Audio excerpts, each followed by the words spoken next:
নমস্কার, কেমন আছেন সবাই? মধুমিতার আবারও একটা নতুন ব্লগে আপনাদের সবাইকে জানাই অনেক স্বাগত। আশা করব যে যেখান থেকে আজকের আমার এই ব্লগটা দেখছেন সবাই ভালো আছেন, সুস্থ আছেন এবং স্বাভাবিক আছেন। আমি এবং আমার পরিবারের সদস্যরাও ঠাকুরের আশীর্বাদে সবাই বেশ ভালো আছি। আজকে হচ্ছে বুধবার আর এখন বাজে সকাল 7টা।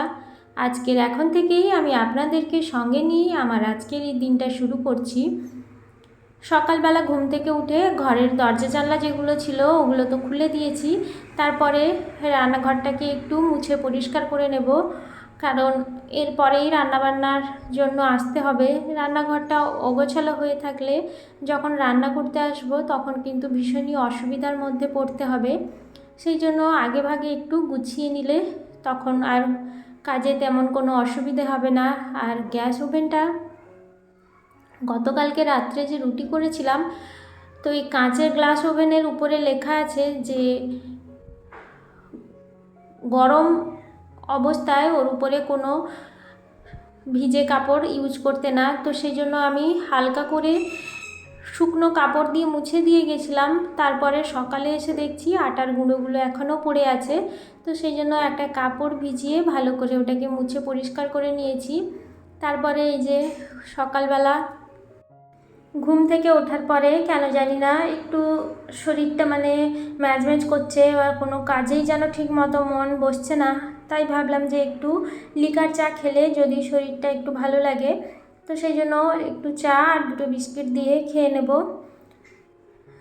তারপর একটু ম্যাগি বানিয়েছি। ছেলের বায়না সকালবেলা ও ম্যাগি খাবে, ওই জন্য মশলাটা সামান্য একটু পরিমাণে দিয়েছি আর একটু জল দিয়ে ওকে সেদ্ধ সেদ্ধ মতো করে দেব। বলে খাবে, কিন্তু খাওয়ার সময় হয়তো 1-2 চামচ খেয়ে আর ওটা খেতে চায় না। তো এদিকে ম্যাগিটা হয়ে এসছে, ওটাকে নামিয়ে নেব। সকালবেলা উঠেই জামা কাপড়টা ভিজিয়ে দিয়েছিলাম, তো জামা কাপড়টা কেচে নেব। সকালে উঠে দেখছিলাম আকাশটা মেঘে ভর্তি হয়ে গেছিলো, মনে হচ্ছিলো যেন আজকে বৃষ্টি হবে, কিন্তু না। যেই বেলা বাড়ছে সেই যেন প্রচণ্ড গরমের উত্তাপ, আর তার উপরে রোদও বেরিয়েছে। তো সেই জন্য জামা কাপড়গুলো আগে ভাগে রোদে শুকিয়ে নিচ্ছি।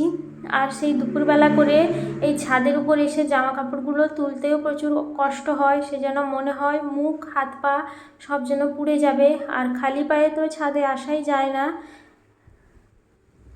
তো সকালে করে একটু জামা কাপড়গুলো শুকিয়ে দিয়ে যাব, আবার যখন স্নান টান করে আসবো পুজো টুজো দিয়ে যেতে যেতেই জামা কাপড়গুলো প্রায় অর্ধেকের বেশি শুকিয়েই যাবে।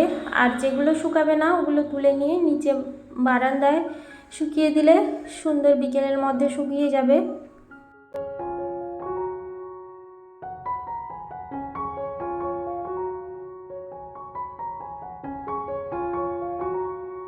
আর এই গরমের মধ্যে এতটাই ঘাম হতে থাকে যে সত্যি অস্বস্তি লাগে।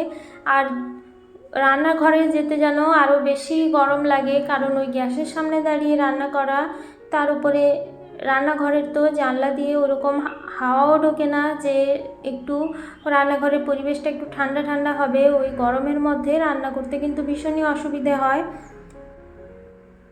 তো সকাল সকাল করে যদি একটু রান্নাটা শেষ করে নেওয়া যায় তাহলে কিন্তু এই গরমের হাত থেকে অনেকটাই নিস্তার পাওয়া যায়। জামা কাপড়গুলো শুকানো হয়ে গেছে, এবার নিচে চলে যাব, স্নান টান করে একেবারে রান্নার কাজে লেগে পড়ব।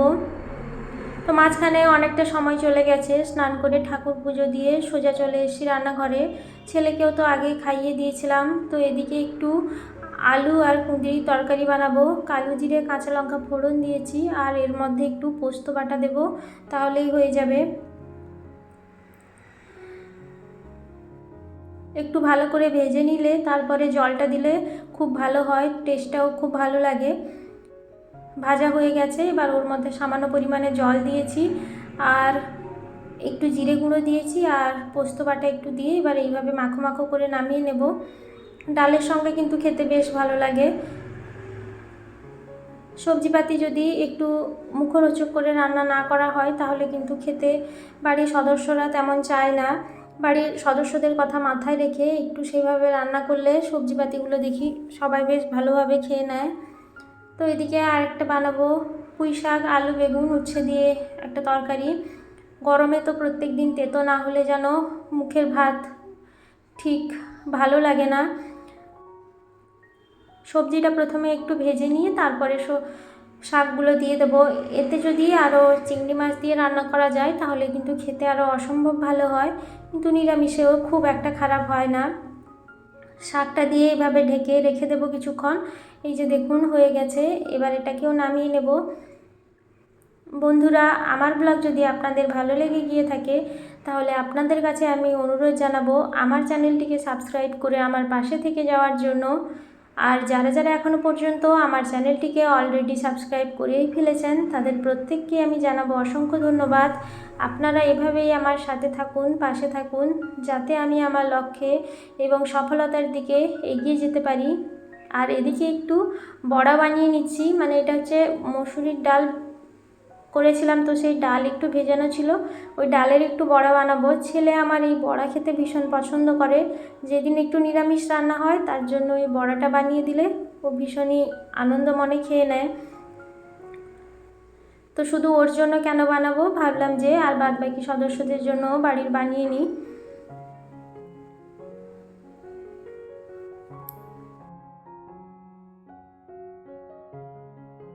রান্নার কাজটা মোটামুটি গোছানো হয়ে গেছে, এবার রান্নাঘরটা একটু পরিষ্কার করে নেব, তাহলেই হবে। আর ওদিকে ভাতটাও রান্না হয়ে গেছে।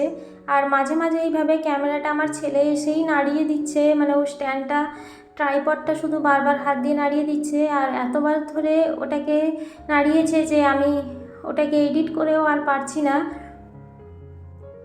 সেই জন্য আপনাদের কাছে আমি ক্ষমা চেয়ে নিচ্ছি। রান্নাবান্না শেষ হয়ে গেছে, এবার প্রচণ্ড গরমের মধ্যে ভাবলাম একটু নুন চিনি আর লেবুর জল বানাই। তো এখানে ঠান্ডা জল নিয়েছি আর ওর মধ্যে দেব এই যে পিঙ্ক সল্ট, 1 চামচ পিঙ্ক সল্ট, আর দেব 1 চামচ বিট লবণ, আর লেবু রস দেব, একটু পুদিনা পাতা ওটাকে একটু কুচি করে দিয়ে দেবো, আর চিনি এখানে দেব না, এর মধ্যে দিয়ে দেবো একটু গ্লুকন ডি দিয়ে এবার এটাকে আর একটু ফ্রিজে রাখবো। তারপরে সবাইকে ওটা দেব, 1 গ্লাস করে একটু জল মিশিয়ে নিতে হবে একটু, তারপরে সবাইকে 1 গ্লাস করে দেব। আসলে গরমের মধ্যে নিজেকে বাঁচাতে, এই গরমের হাত থেকে রক্ষা পেতে হলে কিন্তু এইরকম শরবত জাতীয় জিনিস বা লিকুইড জাতীয় জিনিস খুব বেশি পরিমাণে খেতে হবে, এবং বাড়ির বাচ্চাদের অবশ্যই বেশি বেশি করে জল, ফলের রস এসব তো অবশ্যই খাওয়াতে হবে, কারণ যে কোনো রোগ দেখবেন শিশুদের কিন্তু আগে আক্রমণ করে। তো শিশুদের এইসব হাত থেকে বাঁচাতে হলে একটু বেশি করে তাদের যত্ন নিতে হবে এবং তাদের প্রতি একটু বেশি করে খেয়াল রাখতে হবে। তো এবার এটাকে ভালো করে একটু চামচ দিয়ে মিশিয়ে নেব, তারপরে একটু ফ্রিজের মধ্যে রেখে দেব। জানেন তো, এইভাবে একবার বানিয়ে খাবেন, খেতে কিন্তু ভীষণই ভালো হয়। আর এই গরমের সময় এইরকম 1 গ্লাস শরবত হলে যেন মন প্রাণটা একেবারেই জুড়িয়ে যায়। তো তাহলে বন্ধুরা, আজকের মতো আমি আমার ব্লগটা এখানেই শেষ করছি। আপনাদের সঙ্গে দেখা হবে আবারও একটা নতুন ব্লগ নিয়ে। ততক্ষণে সবাই ভালো থাকবেন, সুস্থ থাকবেন, সাবধানে থাকবেন। সবাইকে জানাবো আবারও অসংখ্য ধন্যবাদ এতক্ষণ অবধি আমার ভিডিওর সাথে থাকার জন্য এবং আমার পাশে থাকার জন্য।